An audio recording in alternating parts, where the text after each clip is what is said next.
مسجد نبوی کا صحن تھا اور ایک شخص کونے میں بیٹھ کے دعا مانگ رہا ہے. ذرا اس کے دعا کے لفظ سنیے. اللہم انی اسألک بانک انت اللہ. اے اللہ میں تجھ سے اس لیے مانگتا ہوں کہ تو میرا اللہ جو ہے. ذرا غور کیجئے. میرے والد گرامی فرماتے تھے کہ بیٹا باپ سے کہے کہ ابا جی میں آپ سے اس لیے مانگ رہا ہوں کہ آپ میرے ابو جو ہیں، تو باپ کو اپنا وجود بیچ کے بھی دینا پڑا تو اس کی ڈیمانڈ پوری کرے گا. جو اس نے لفظ ہی ایسا کہہ دیا کہ ابو میں آپ سے اس لیے مانگ رہا ہوں کہ آپ میرے ابو جو ہیں، تو میں نے آپ سے ہی مانگنا ہے. تو بندہ کیا کہہ رہا ہے؟ اللہم انی اسألک بانک انت اللہ. اللہ میں تجھ سے اس لیے مانگ رہا ہوں کہ تو میرا اللہ جو ہے. لا الہ الا انت، تیرے علاوہ کوئی ہے بھی تو نہیں. انت الاحد الصمد الذی لم یلد ولم یولد. تو ایک ہی ہے، واحد ہے، اور کوئی ہے ہی نہیں جس در پہ جاؤں. کوئی چوکھٹ نہیں ہے جہاں دامن پساروں، کوئی دہلیز ہی نہیں ہے جہاں جھولی پھیلاؤں.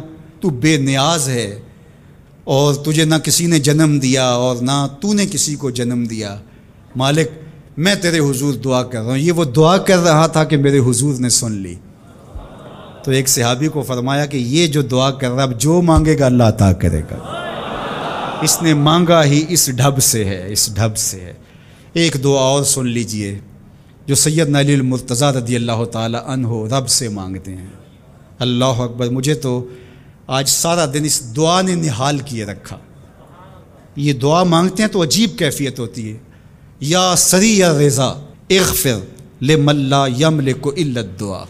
اے جلدی راضی ہو جانے والے، چھیتی مان جانے والے، اغفر لمن لا یملک الا الدعاء.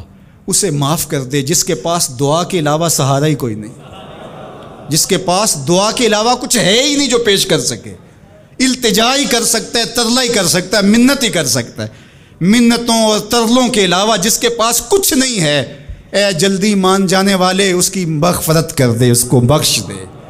اللہ اکبر. تو وہ کریم ہے، وہ کہتا ہے میرے در پہ آؤ تو صحیح، کوئی جھولی پھیلاؤ تو صحیح. ہم تو مائل بکرم ہیں، کوئی سائل ہی نہیں. راہ دکھلائیں کسے رہ رو منزل ہی نہیں. کوئی آئے تو صحیح، جھولی پھیلائے تو صحیح، کوئی طلب تو کرے. دنیا والوں سے مانگیں تو ناراض ہوتے ہیں، اللہ سے نہ مانگیں تو ناراض ہوتا ہے.